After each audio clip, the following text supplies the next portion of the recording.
Hamma muvaffaqiyatli hayotga erishishni xohlaydi. O'z biznesi bo'lishini, uy, mashinasi bo'lishini, zo'r daromadi bo'lishini, orzu qilgan hayotida yashashni xohlaydi. Lekin afsuski, hamma ham tezda boshlamaydi. Keyinga qoldiradi. Keyingi yil, keyingi hafta, keyingi oy.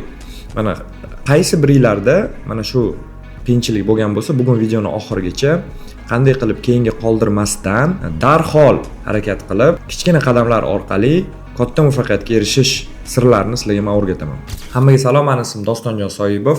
Yoshim 27 yoshda, shu kungacha 9 yildan beri biznes bilan shug'ullanib kelaman va oxirgi 3 yildan beri biznes ta'lim yo'nalishida 4,5 mingta shogird chiqardim. O'zimning bilimimga shu kungacha 50 ming dollardan ko'proq pul sarmoya qilib, chet ellarda juda ko'p joylarda o'qidim. Shu kungacha bilib kelayotgan, o'rgangan bilimlarim menga o'z biznesimni boshlashga, shu 9 yildan beri va oyiga 1 milliarddan ko'proq aylanmaga chiqishga yordam berdi. Va juda ham ko'p hayotimda bilgan bilimlarim menga yordam berib keladi. Bugun maksimal shu mavzuni sizlarga yoritib berishga harakat qilaman. Xo'p, mavzuga qaytsak, juda ko'p insonlar bilasizlar o'zingizlar keyin deb keyinga qoldiradi. Misol, biznes qachon boshlaysan deb so'rasangiz, boshlayman, hozir emas, mana 1 oydan keyin boshlayman, keyingi hafta boshlayman, hozir vaqti emas, 2 yildan keyin boshlayman. Har doim nimagadir boshlash uchun ideal vaqt kutib yashashadi.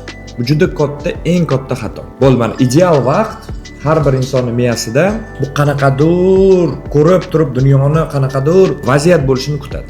Lekin vaziyat hech qachon bo'lmaydi. Chunki miyada o'ylayotgan daqiqa ideal moment, ideal vaqt hayotda sodir bo'lmaydi. Va odamlar shuni kutib butun hayotini keyinga qoldirib o'tkazib boradi. Unaqa bo'lmasligi uchun siz birinchi o'rinda perfeksionizmni o'chirishingiz kerak. Bu nima? Bu hamma narsani ideal vaqtini kutib va ideal qilishga intilish. Bu qachon kerak? O'zi bu narsani boshida o'chirsangiz ham bu boshqa joylarda kerak bo'lgan narsa. Bu bir nimani boshlab qo'yganingizdan keyin uni mukammal darajaga yetkazish uchun kerak bo'lgan hissiyot, qobiliyat.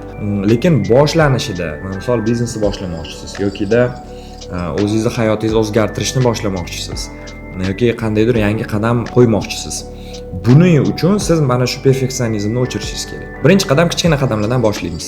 Misol, sport bilan shug'ullanish. Sport zaliga borib, ideal kiyim, ideal havo, ideal sport zal, trener va sizni ideal dam olib uxlab turgan vaziyatingizni kutsangiz, sport zalga shu bilan bormaysiz ham. Chunki unga juda ko'p vaqt kerak. Shu men aytgan 5 ta narsani sanab o'tgan narsam bir vaqtning o'zida sodir bo'lishi bu 0,1% bo'lishi mumkin.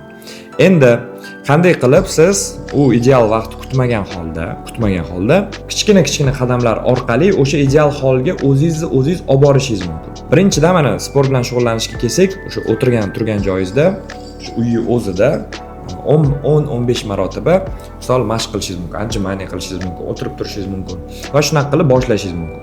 Sizga ideal nimadir kerakmi? Yo'q, shunda o'rningizdan turdingiz, gilam shu uy xonangizda 15 marta anjumani qildingiz, 1-2 minut dam oldingiz, yana 15 marta anjumani qildingiz, o'tirib turdingiz va hokazo. Ko'p vaqt ketdimi? 10-15 daqiqa ketdi, yo'q. Sizga qandaydir ideal forma kerakmi? Yo'q. Yoki sizga qanaqadir uxlab turgan bo'lishingiz kerakmi? Yo'q. Bu sizni birinchi katta qadamingiz. Keyin ertasi kuni xuddi shu narsani ko'proq qildingiz. 3-kun, 4-kun, 5-kun tasavvur qiling, 1 oy mana shu mashqlarni bajardingiz. Endi 1 oydan keyin sport zaliga borish ehtimoli balandroq bo'ladimi? Yokida pastroq bo'ladimi agarda siz mana shu kunlik 10 daqiqalik sport mashqini bajarmaganingizda.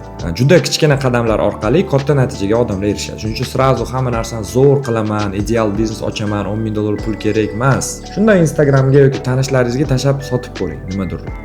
Bu sizning birinchi qadamlaringiz. Sizga ideal hamma narsa kerak emas. Pulsiz shunda mahsulot topib, u kimga taklif qilib sotib ko'ring. Birinchi sotuvingizni qilib ko'ring.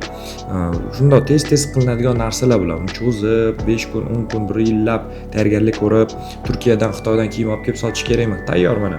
Misol agar noldan biznes boshlamoqchi bo'lsangiz, tayyor shu O'zbekistonda optimchilardan olib sotishni o'rganishingiz kerak.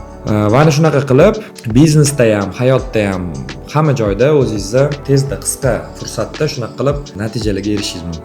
Agar sizga foydali bo'lgan bo'lsa, qisqa muddatda tezda mana shunaqa kichkina qadamlar orqali muvaffaqiyatga erishish, ko'proq biznesni boshlash, ko'proq biznes g'oya tanlash, biznesda qanday qilib sotuv qilinadi va hokazo biznesni to'g'ri yo'nalishini tanlash yokida amaldagi biznesmen bo'lsangiz, qanday qilib biznesingizni rivojlantirishni o'rganmoqchi bo'lsangiz, jamoani yollash, boshqarish va bundan ham ko'proq foydali ma'lumotlarni Telegram kanalimda berib boraman.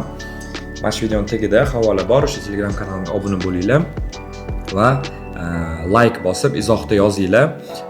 Bugungi dars qanchalik nima insight oldinglar va keyingi mavzu qanday mavzu bo'lsin va qanaqa og'riq, qiyinchiliklar hayotingizda bor, shu og'riq va qiyinchiliklarga men yechim berishga harakat qilaman. YouTube kanaliga ham obuna bo'linglar, like bosib, izohda yozinglar. Telegram kanalida ko'rishamiz va keyingi videolarda ham ko'rishamiz. Ko'rishguncha xayr.